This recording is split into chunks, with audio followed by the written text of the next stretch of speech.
Jared Wesley here, guys. Look, knowing when trades aren't going to work is worth a lot of money. The problem is most of you have no idea when your trades aren't going to work. You literally get in and you're like, please work, please work, please work. I hope it works. And then you suppose, let me drink some hopium. Let me drink some hopium. I hope that trade's going to work. Well, today we're going to talk about signs, actual technical signs that you can look at for when your trade is likely not going to work. And from my experience, this works about 85 to 90% of the time. All right, so we're going to go dig deep today and talk about the attributes you can find and look for when a trade likely isn't going to work. And I am telling you, it's going to save you tons of money, because now you can get out of a stock that otherwise is probably not going to work. And this means what? Fewer losses or much, much smaller losses. So check out this video, guys. It's a really good one. As always, please click that link to subscribe to the channel. Hammer that like button. We really appreciate it, because there's some really, really good content. Guys, I urge you, I encourage you, go out there. Look at other YouTube channels, really, in the trading space. There's a few good ones out there, but very few of them give you this level of hardcore comment. Most of them, they give you 10%, 20% of quality and 80% fluff. The problem is most of you don't know the difference. You're kind of new and you're like, oh, that sounds like it's really good. Trust me, this channel, it's the shizzle, okay? There's nothing better than this channel out there. So please help a brother out. Click that subscribe button, hammer that like button. I appreciate it. I'm Jared Wesley of Live Traders. Let's get to it.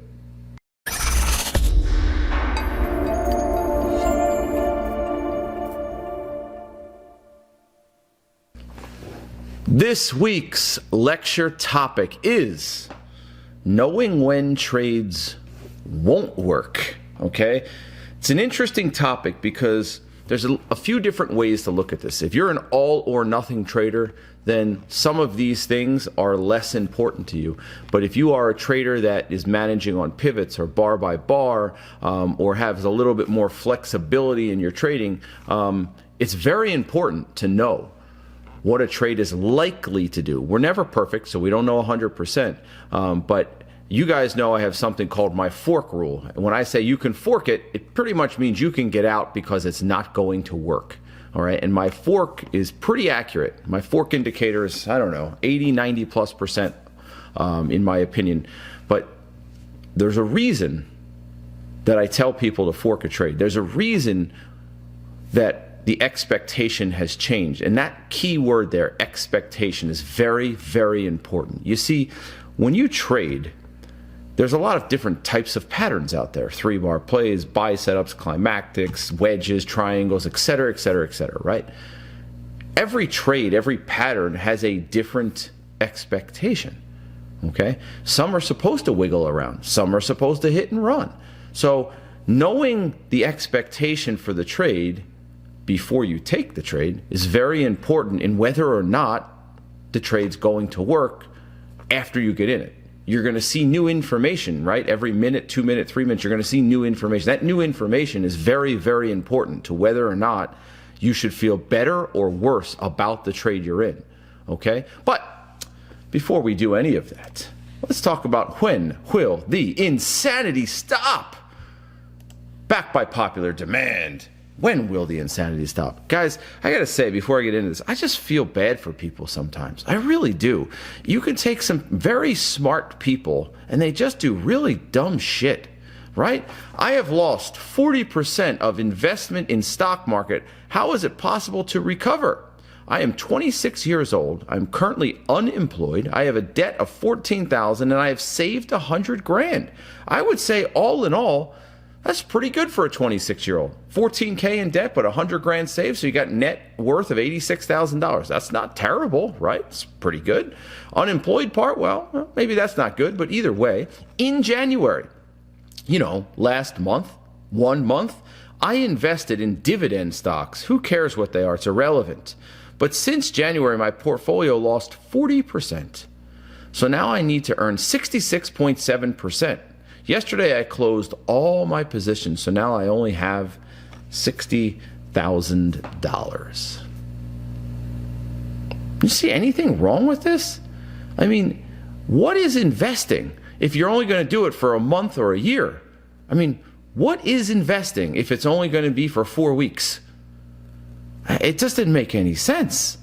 Okay?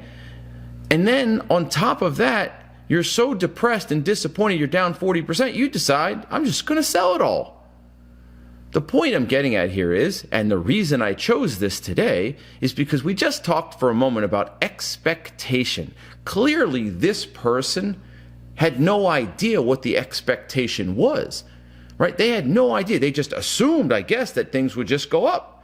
And then they never thought about, what if they didn't, right? And then they never thought, well, what is my timeline for this $100,000? Is it 1 year? Is it 10 years? Is it 50 years? Did I choose stocks that are good investments for the next 30 years? And you just look at it and you think to yourself, this person is lost. Clearly, they must have done something right to have 100,000 because they said they saved it. They didn't say they inherited it. They said they saved it. So I'm going to go on the assumption that they actually saved it. I don't know, but I'm going to go on that assumption.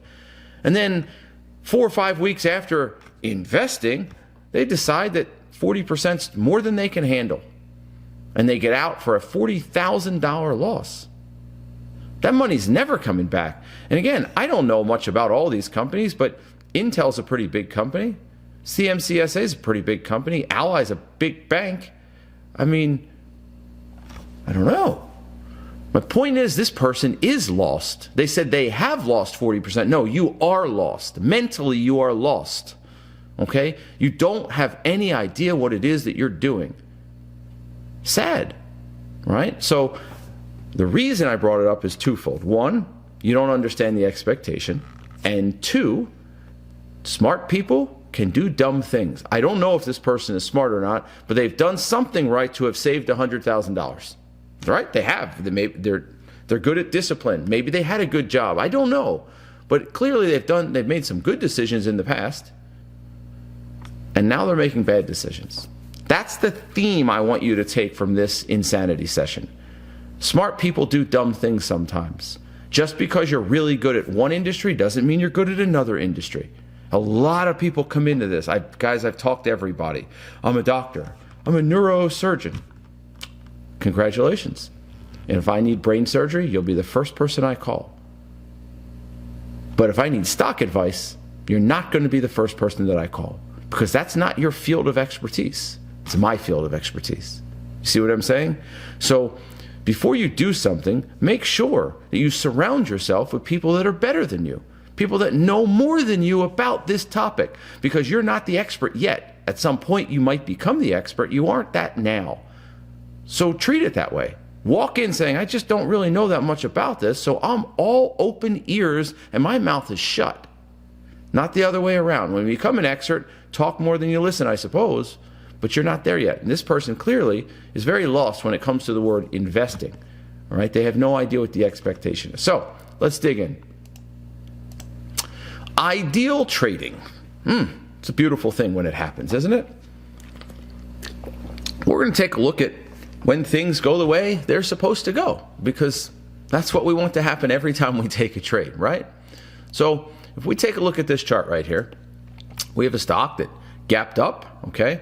It's pulled back. This is a 2-minute chart on the left, a 1-minute chart on the right, okay? And it's a pretty nice, smooth, controlled pullback, lower high, lower high, lower high, lower high. You get a little green engulfing bar here. You get a bottoming tail. Note, see the different time frames, 1 and 2 minute. Now see the bottoming tail here on the 2 is an engulfing bar on the 1.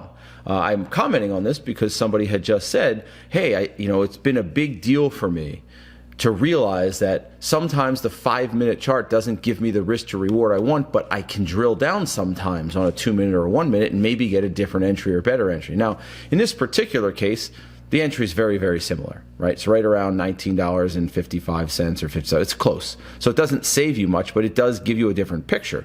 Bottoming tail is an engulfing bar. Cool. Okay. So you get in right here at $19.50. Your stop's at $19.30, and the stock immediately begins to work for you, right? And it goes up and it pulls back, goes up and it pulls back, goes up and it pulls back, goes up. And this thing ultimately goes $1 higher on a 20-cent stop, and it's 5R. And you're thinking, great, this is awesome. Okay.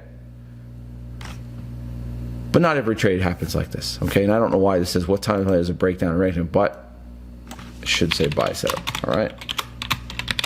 What type of a play is a buy setup? A buy setup is more of a patience type play, meaning sometimes you will have some overlapping chop before they move in the direction we want them to move, right? So this is an ideal example, a stock that gave you a good entry and really was never in question. It was never in doubt after you got in, right? It never even really retested break even after you got in. So this is what we want to happen on all trades, okay? Over here, ideal trading, right? Great pattern, great result, but I shouldn't say this, they don't happen every day, right? Something this perfect, this result isn't every time you take a trade, okay? Oh, sorry guys. I don't know what just happened right there. I tried to save the chat room. I literally hit Control S on the chat room. Okay. So when you look at this, what do we have? We have two things here, right? We have a daily breakout. This is a daily chart, a daily breakout right here, right around $9.75. That's entry number one. What's awesome about the breakout is the little shakeout bar right there. See that little bottoming tail? Triggers and rips. 2 or 3 days later, you get what? An igniting bar, a resting bar, and a 3-bar play at $10.25.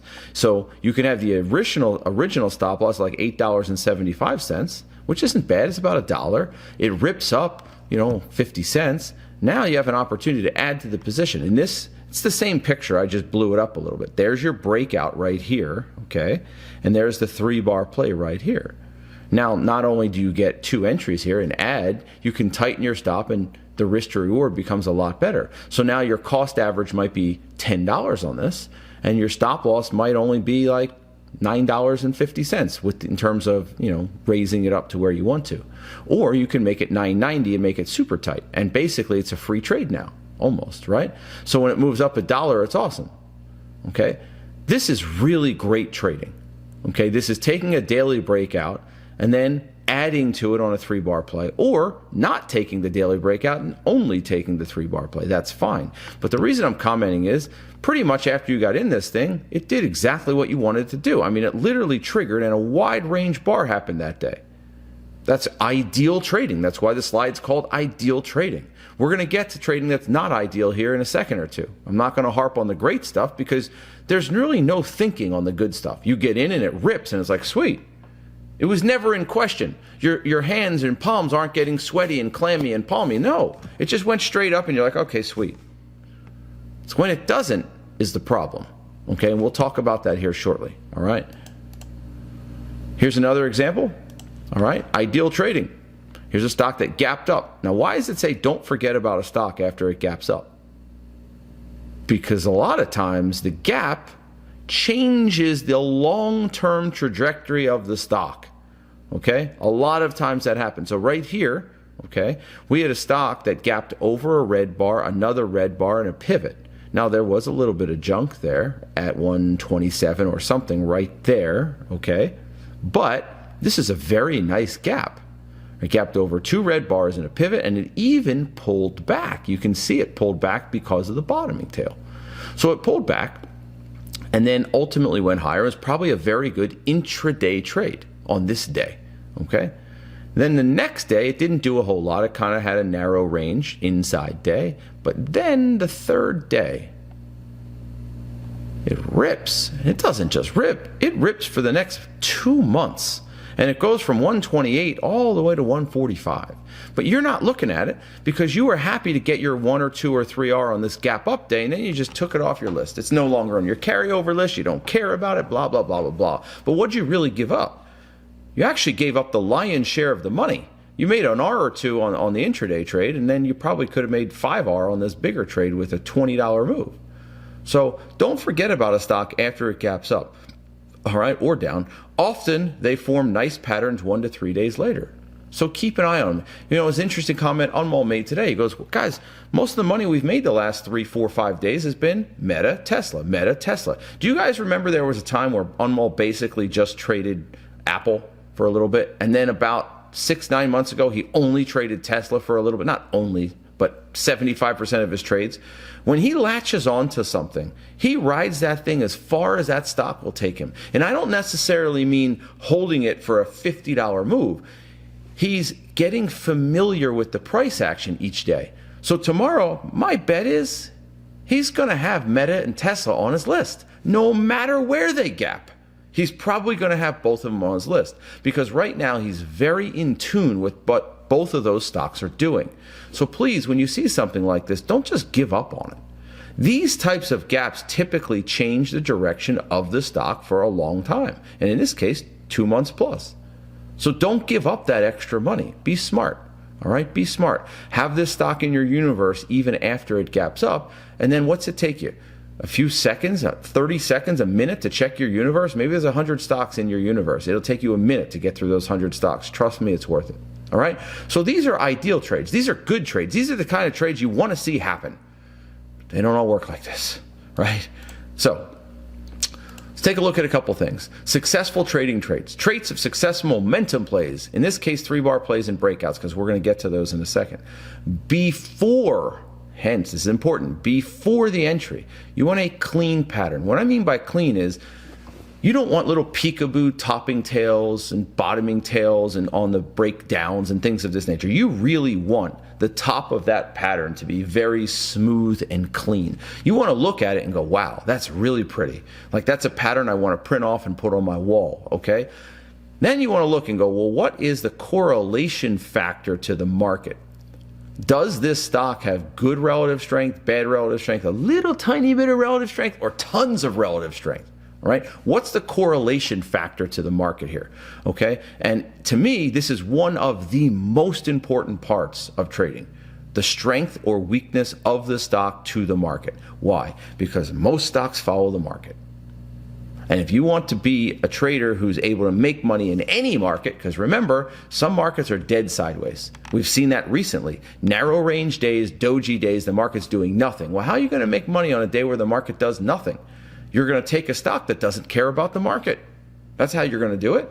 And if you can find relative strength and relative weakness, you won't ever have to care what the market's doing. Okay? You'll care a little bit, but it won't matter as much. Next, is there a bottoming tail or a shakeout on a 3-bar play or a breakout, some form of picture of money? A good example of this today was actually Roku. Remember the first trade Roku almost triggered there, and then it came down to the low of the day and it left a big bottoming tail. Well, that was a retest of the prior low with a big bottoming tail. That bottoming tail suggested that buyers and sellers had a battle at the low of the day. Remember, the previous low of the day, the buyers won. That's why the stock moved higher. Now this time, the second time it's retesting the previous low, the buyers won again, which is the bottoming tail. And now you sit to yourself and say, that's 2 different times the stock has tested that price point, tested that area, and both times the buyer stepped up. That's a positive sign. It means there's a threshold there that the buyers are unwilling to let the sellers go past. So that means there's clearly more buyers than sellers, because at that point the stock moved higher, okay, and left a big bottoming tail. Battle was fought and it was won by the buyers, okay? Next, above resistance, below support. Again, long or short, okay? Above resistance is a big deal. I see a lot of people looking at 3-bar plays and breakouts that are good. They're nice, but they're 30 cents below a 200 period moving average. They're 30 cents below a double top. That's a risky play. It doesn't mean it can't work. It just means you have some junk to get through for it to work. And I don't know if I want to deal with that. Now, if it had extreme strength, maybe, but you really, really want that stock to be above resistance or below support if you're shorting it. Okay, it's very important. Now, again, if it's a few pennies, don't worry about it. But if it's 50 cents or $1 and you can't hit your target, you might want to hold off and buy the pullback. Let it break resistance and then buy the first pullback, okay? Igniting volume on bar 1, or resting volume in the middle of a breakout. So let me explain what I'm getting at here. Right now, many of you are immediately thinking what this means is, oh, he means the first bar of a 3-bar play. Tell me I'm wrong. That's what most of you thought right there. Oh, he means that wide range igniting bar. I just said igniting volume on bar 1. Well, bar 1 could mean a lot of different things in a 3-bar play or a breakout specifically. This case, I am meaning the entry bar. And I probably should have stated that, but it just gives me a way to trick you guys, right? So igniting volume on bar 1. What I mean by bar 1 is I mean the actual trigger bar. All right, so in a 3-bar play, it might be the 3rd bar or the 4th bar. In a breakout, it might be the 10th bar, the 7th bar. But the trigger bar, the entry bar, is the igniting volume that I'm looking for. Okay, we can talk about igniting volume on bar 1 of a 3-bar play. That's fine, but that's not what this means. Okay, you also want to see that quiet, calm, resting volume in the middle of a breakout. Okay, after entry. So there are a lot, not all. Take PTS if you want to see all, but these are some of the things you want to see before you get into the trade. Okay, now I'll get to the igniting volume in a second. You're like, well, how do I know that before it happens? We'll talk about it in a minute. All right, after entry, this is after you've already gotten in. This is very, very important stuff here. All right, clear price movement of at least a quarter R quickly. That is key. Quickly.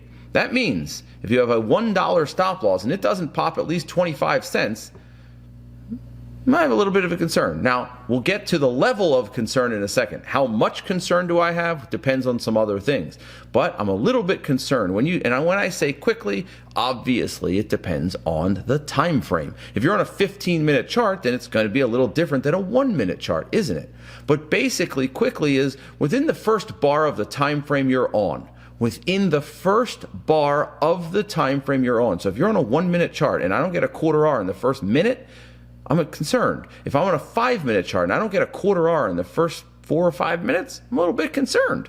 Okay? Volume spike. I want to see that igniting volume. I want to see a volume spike on the initial break. It shows commitment from the buyers. And if there's no commitment from the buyers, the assumption is the sellers are in control. They may not show it just yet, but the assumption is if buyers aren't showing commitment, well, then what the heck am I in it for? The whole purpose was breaking a threshold, right? A 3-bar play, a proper 3-bar play, breaks above a resistance point, and the sellers are taken out, and the only direction is higher. A breakout, same. There's a reason it's been battling in that tight, narrow range for 20 minutes, 30 minutes, whatever it is, so that when it breaks it, it should take out, it should go higher. Why? Because there's no sellers left. So if it doesn't do that, if there's not a volume spike with price movement, that's key, volume spike with price movement, then what the heck are we in it for? Because our initial thought process there didn't happen, right? The initial thought is we're breaking through an area of resistance, which means a lineup of sellers. We're breaking through sellers. And when you break through sellers, you should take out the sellers, hence there's room to go higher. And if that doesn't happen, question mark goes up. Red flag goes up. Concern happens. Okay? No immediate or sudden topping tails. Absolutely. Guys, trust me, and don't worry, we're going to see plenty of examples. If you see a stock pop, like a peekaboo pop, we'll see it, peekaboo pops, on volume, and then leaves a topping tail, you are screwed. It's over.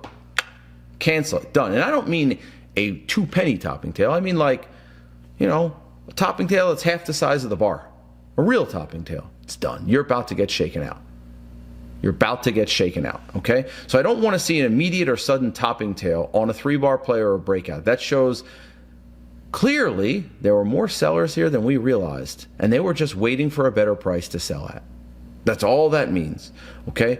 Next, holds above the break-even point for the first 3 to 5 minutes. Now remember, this depends on the time frame. If you're on a 60-minute chart, that may not happen, okay? But you want to see the stock hold above break-even.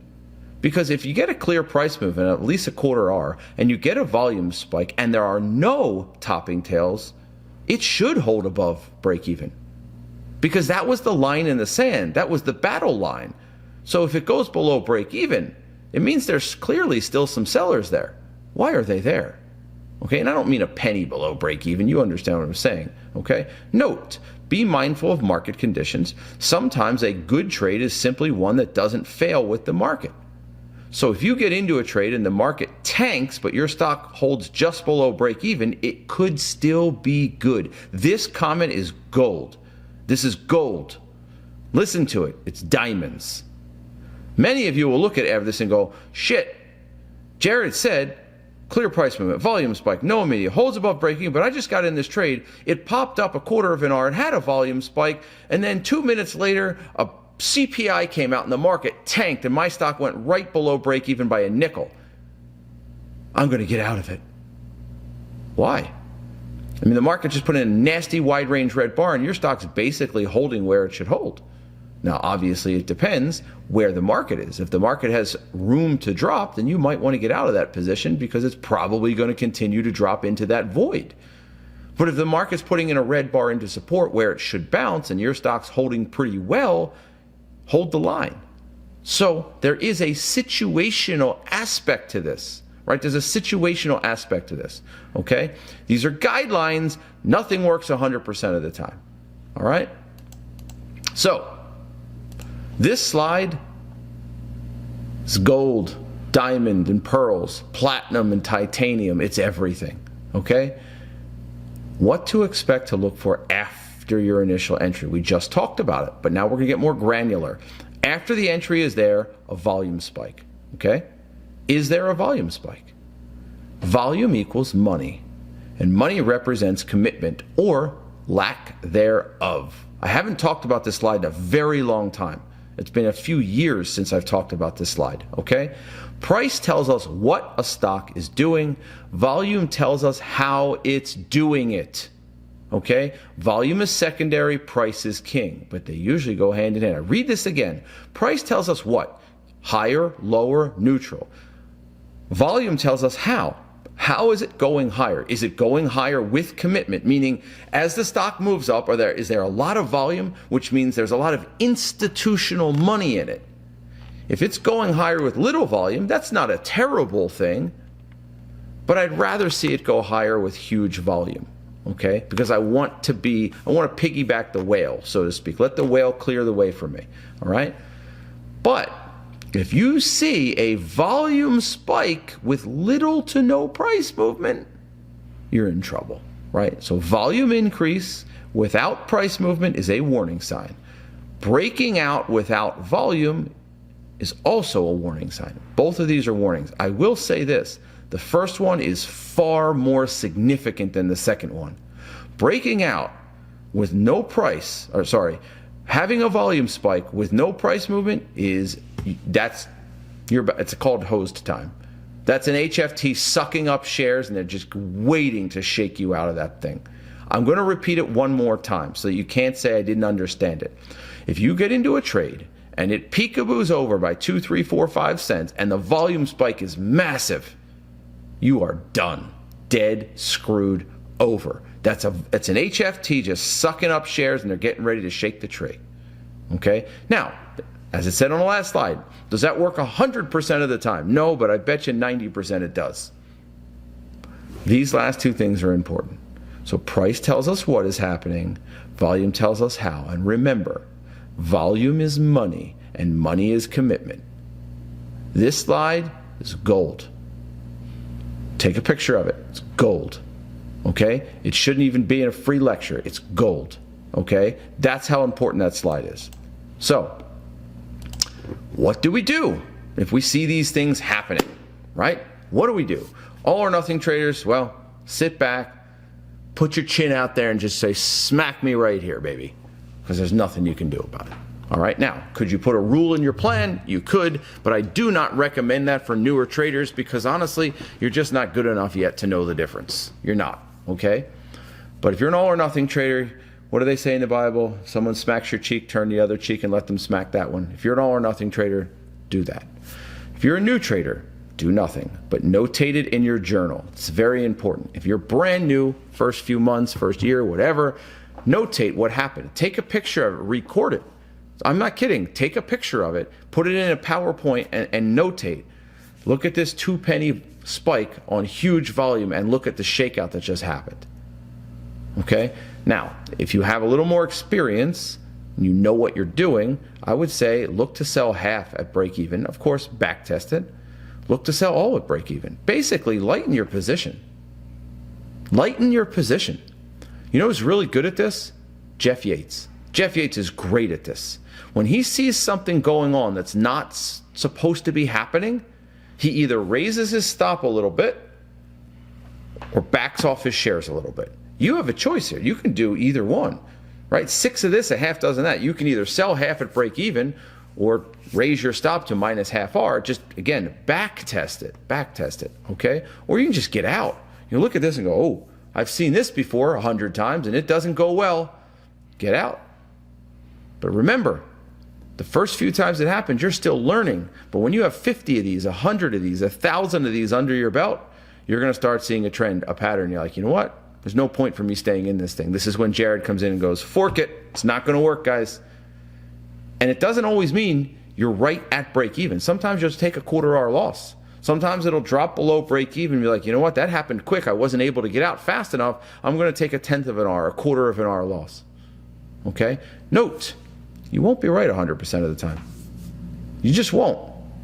Right? And the newer you are with this, the less you'll be right. The more experience you have, the more you'll be right. You should be right on this 80 or 90% of the time. What I've just taught you in the last 2 slides, you should be right 80 or 90% of the time on this. Okay? You need to back test it and find the proper balance though. Okay? Everyone's a little bit different. If you find that you're not right as often as you thought, you're only right 64% of the time, maybe only sell half. Keep half. If you find you're right 91% of the time, I'd probably take it all off the table. There's no way that if you're right 90% of the time, the other 10% is going to make up for that, right? Sometimes it feels like we're right more than we actually are, so back test it. I'll repeat that. Sometimes it feels, subjectively feels like we're right more than we actually are. So back test it. If you're shooting for 2R targets and you're wrong about this, you're costing yourself 2R. That's why I'm telling you this, which is hard to make up. So make sure you're right, okay? So, bad break won't work. Let's take a look. Here is a 4-bar play. Wide bar, narrower bar. You could call this a flag, a wedge, whatever you want, okay? And perhaps this little line should be up just a little higher, but either way, you get the point here, okay?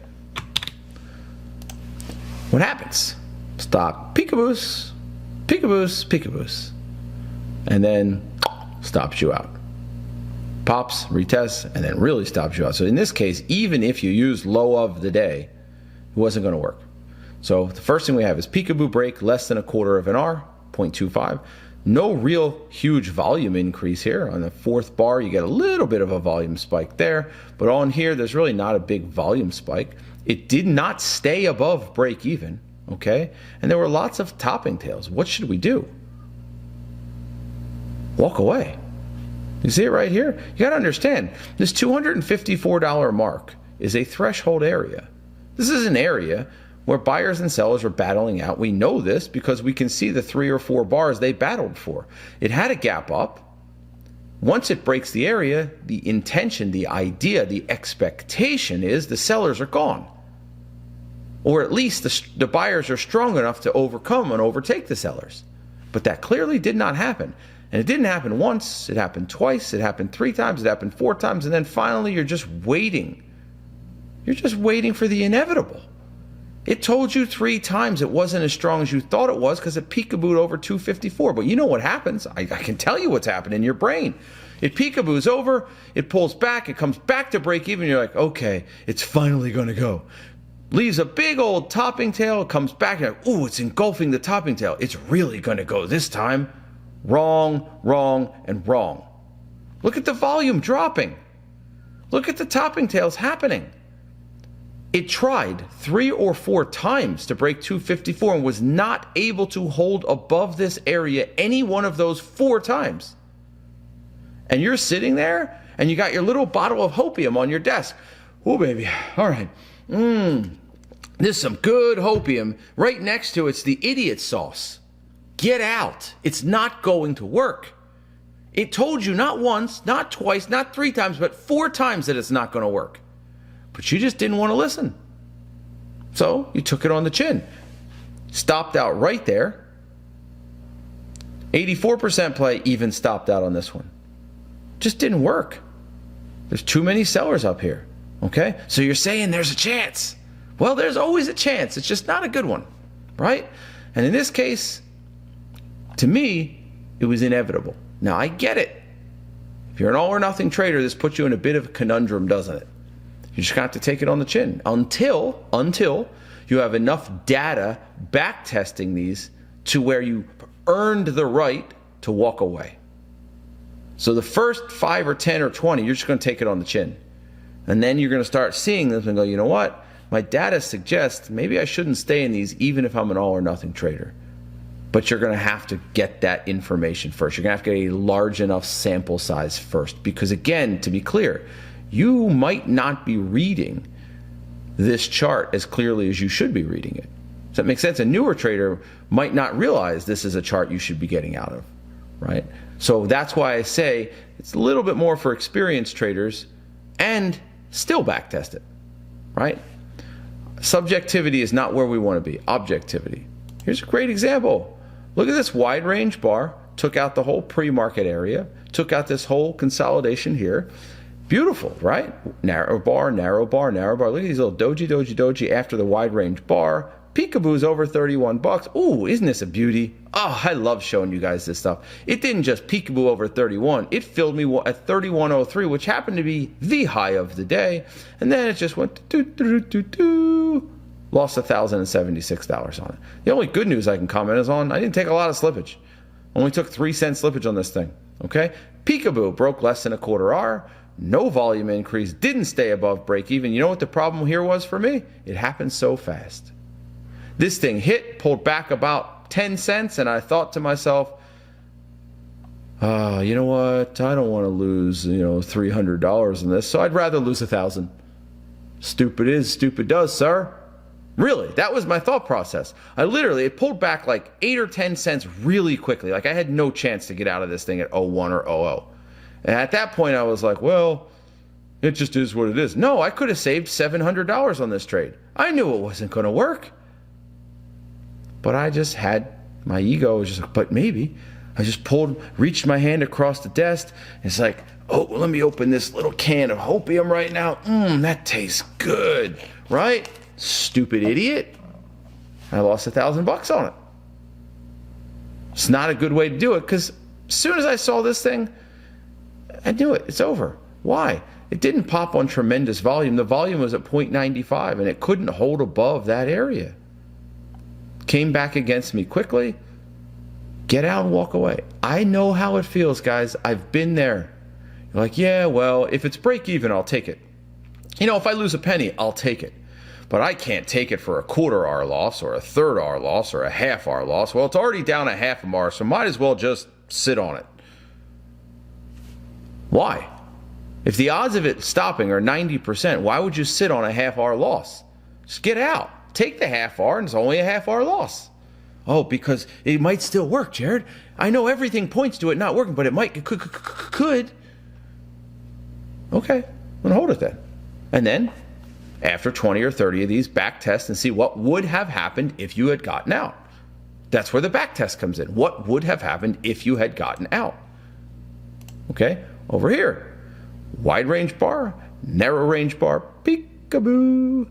Ooh, bottoming tail, topping tail, bottoming tail. And this thing just chops around. This is not what a 3-bar play is supposed to do. It's a momentum trade. Right? It's a momentum trade. It peekabooed. It broke less than a quarter hour. It had no particularly special volume on the trigger of the play. It didn't stay above break even. I wouldn't say lots of topping tails. I'll just say topping tail on this one because there's really only one topping tail, right? That one over here. Okay. What should we do? Walk away. Now, if you use low of the day on this, maybe. But this is a 5-minute time frame, so it triggered at 9:40. You probably don't need low of the day. Okay?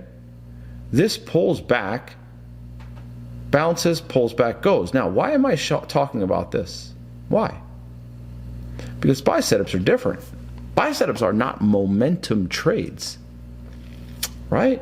So if a buy setup chops around for a little bit, it's a different expectation, a different feeling than if a momentum trade like a breakout or a 3-bar play chops around, right? These will frequently wiggle around. This is why we almost always give our buy setups more room. We almost never put them a penny under the bar. We give them a nickel or a dime under the bar. In this case, you might even use the low of the day because it's so close. So you get in right there, chops, chops, chops, chops, kind of retests, and then gets on its way. That's not what a 3-bar play is supposed to do. This is why the stop losses are tighter and the risk to reward is frequently, not always, frequently better.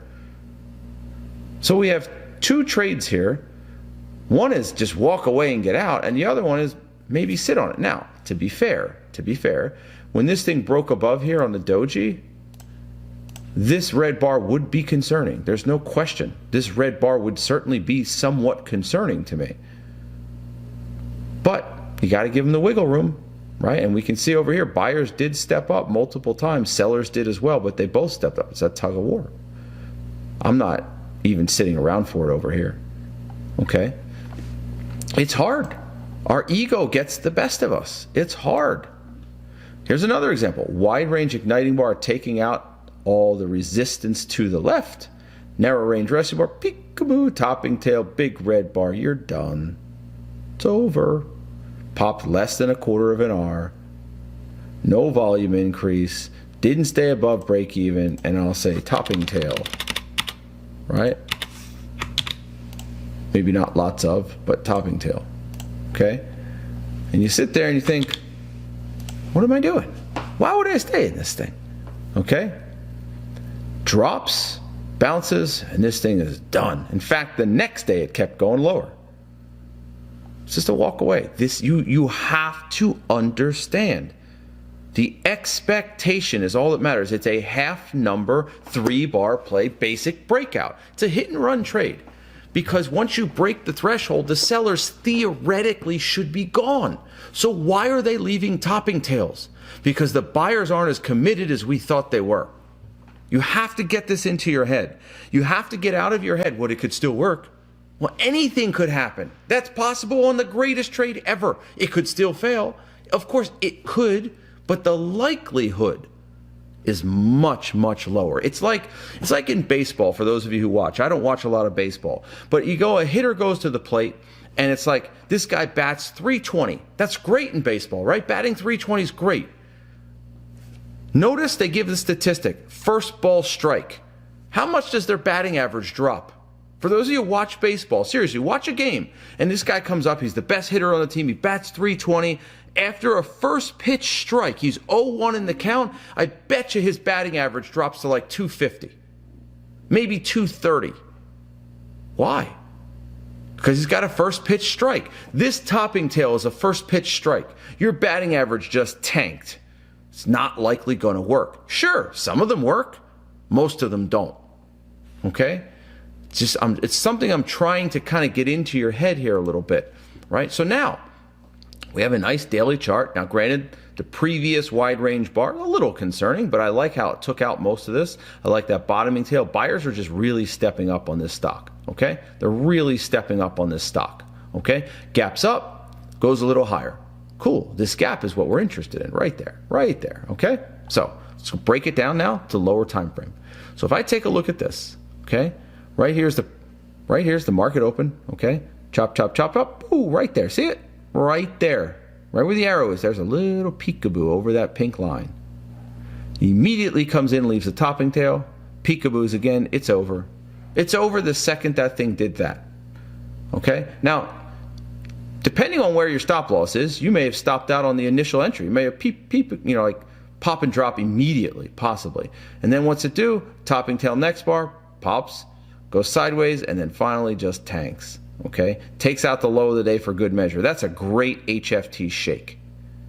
See this volume spike? No volume increase, no price increase. No, there's a volume increase, no price increase, right? So let's do this. Plus volume, but no price increase. This, you are in deep shit. Deep, deep shit. Sorry for the language, but it's true. If you get that pop with it, that big of a topping tail on that big of a volume spike, the computer's just sitting back going, ooh, the water is fine. This is so sweet. We didn't think we'd get this many shares because we're about to tank this stock and we're going to pick up all your orders on the way down. We're going to pick them all off. When you see that little topping tail there and you see that level of volume spike, run for the hills. Don't jog, run for the hills. This bad boy is about to screw you heavy. Really bad, okay? Then, later on, after they got everything they needed to get, all the sellers are gone, all the HFTs have taken care of the shares they want, boom. Stock goes and rips from 30 to, I don't know, 30.85, whatever it is. Okay? So then you ask yourself, do you get back in? Probably. Look at the volume drop. See the volume drop right there? Eventually it's probably going to break, but this is a stock that could have tagged you 2 or 3 times before it ultimately, I mean, this is HFT at their best, right? This is like MIT level HFT. Peekaboo, stop you. Peekaboo, stop you. Peekaboo, maybe stop you if you're super tight, rip the stock. Okay? Problem is, a lot of times these things happen quickly. This big, huge red bar probably happened quickly. But this is one where sometimes you might take it on the chin twice. Maybe. The first one, maybe you try to get out quickly, or maybe your stop's a little bit lower. In this case, your stop probably held. It's earlier in the day. This is like a 1-minute chart. You probably gave it extra room, so you probably didn't stop on the first one. But when you see that second one on that volume, I am walking away from this thing. Right? As soon as you see that topping tail with that level of volume, the odds of this working go down into single digits. And then flush the tree. Right? Flush everybody out, chop around for a bit, and then boom, it rips. Nasty stuff. This doesn't happen that often, but that's some nasty stuff right there. Okay? Here's another example. Take a look at this. We have a beautiful consolidation, right? This stock gaps up, moves higher, and then just, right? It moves back towards the rising moving average. This particular moving average is a 20-period moving average. Goes back to the rising moving average. You're like, oh, that's not a bad entry. Till you drill down. Oh, shit. You know what this is? This is a 30-second chart. Doesn't look so bad when you look at the higher time frame. You're like, ooh, sweet. I'll just get in. I'll put my stop under the bottoming tail, and I'm great. Ouch. How nasty is that? Some nastiness right there. You get in at $95. It's at a whole number. You've been waiting on this bad boy for like an hour now. Literally, you're sitting here on a 5-minute chart and you're salivating, right? You're going through an entire box of tissues. That's how much you've salivated, because it's been 2 hours. You've been waiting for this damn thing to break out. Literally 2 hours, because you're ready to buy it at 10:30. You are. It's rested long enough at 10:30, but it doesn't trigger till 12 o'clock. So an hour and a half later, after you're halfway asleep, it finally triggers, and then it does this in less than 30 seconds. Pop, drop, pop. Thanks for playing. That hurt. This one, in principle, you should have gotten out of this. In reality, it probably happened so fast you couldn't. Seriously on that. It probably happened so fast you couldn't. Right, because you're only looking at a 10 or 20 cent stop loss. By the way, that would eat up some serious buying power right there. Okay? Pop, drop, pop. Brutal stuff, right? It's brutal. But it confirms everything I just told you. Crappy pop, huge volume spike. So there was no follow through on the volume. So if you leave a topping tail on volume, you are in big, big doo-doo. Leaves a bottoming tail and then rips. And what happens? It went higher for the rest of the day, $3. And you're sitting there and you are thinking of every 4-letter word you can think of. You're literally sacrificing mice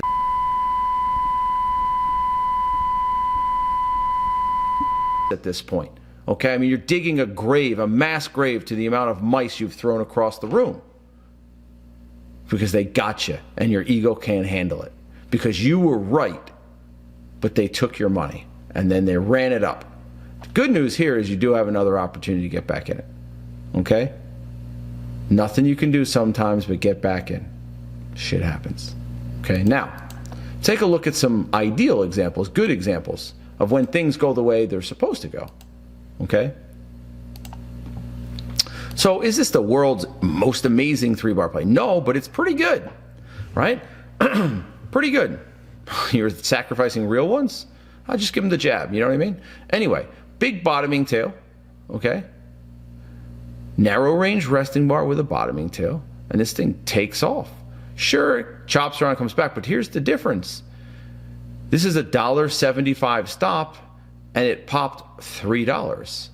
So when it pulls back, this actually becomes a buy area. Now, would I have bought this? No, because I do not like this topping tail, right? I do not like this topping tail. So for me, as a scalper, I would have been out of this, for a scalp, 1.5 R. If you're an all or nothing trader, this thing ends up close to working, right? You needed $3.50, and this thing went very close to that, right? It looks like it went to 203, so you probably got it. This is one of those trades that worked, but also can be frustrating sometimes. Okay, it broke with follow through. You did get a volume increase and it stayed above break even, but it did chop and pull back and maybe tagged you at break even. But that initial pop is one that should lead you or make you feel pretty good about this play. That's a confidence inspiring pop right there. Okay, so that's a good break. And if you're scalping, it turned out to be a good trade because it ended up going $3.25. It went almost 2R on the initial break. Almost. Okay. Here's another example. This is a nice breakdown. We'll take a look at the box over here on the right. This box. All right. Big red bar takes out the bottoming tail, takes out 2 green bars plus this bottoming tail right there. Beautiful. Consolidate, consolidate, consolidate, consolidate. Very, very nice. You short it at 83.80. Okay. What happens?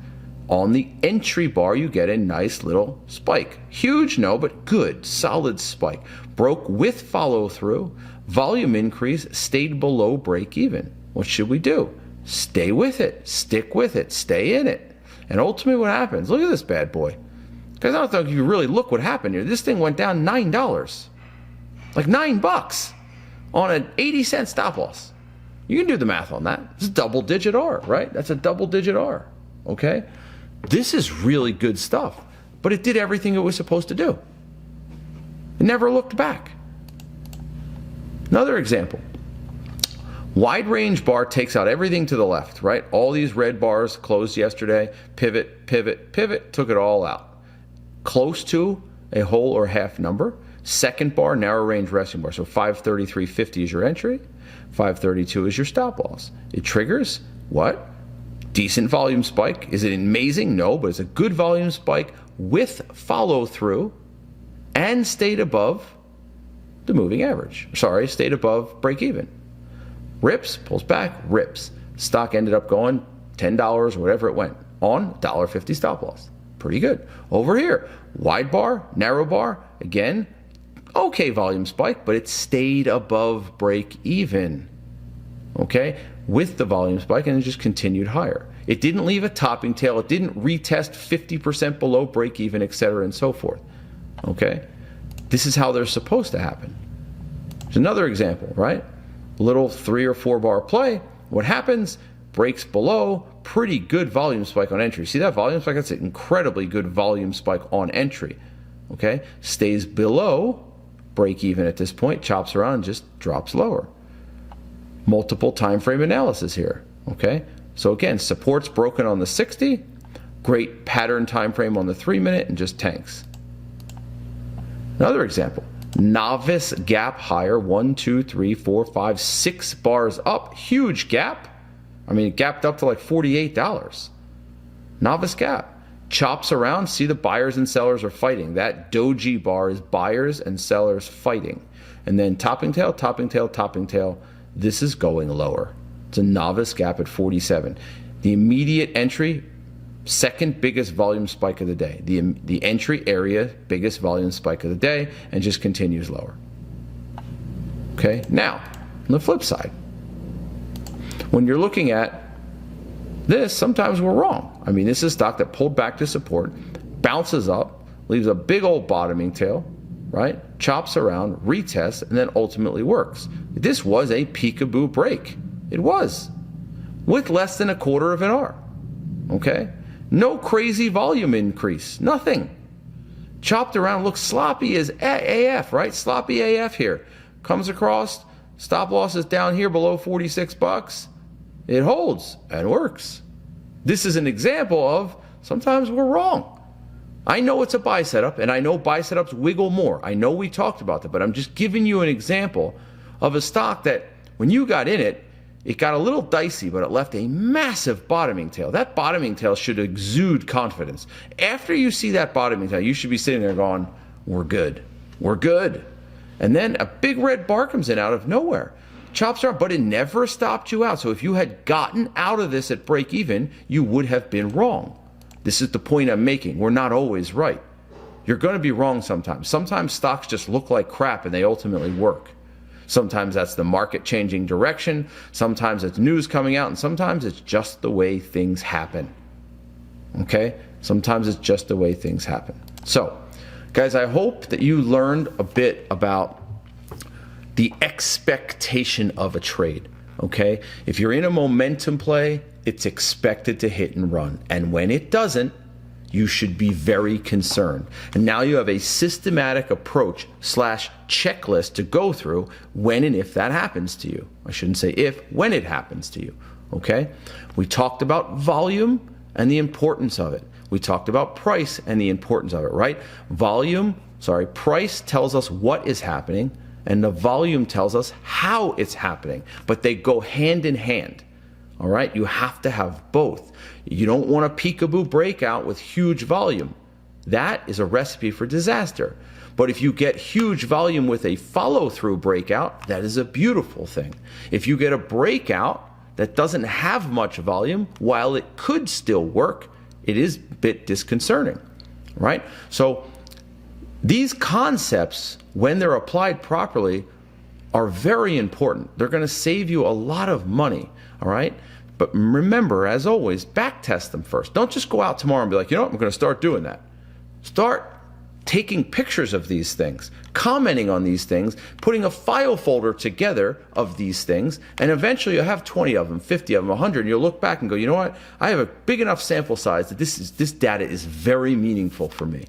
And it can change the trajectory of your trading, save you a few hour a month, 5 hour a month, and all that stuff, it adds up, it matters.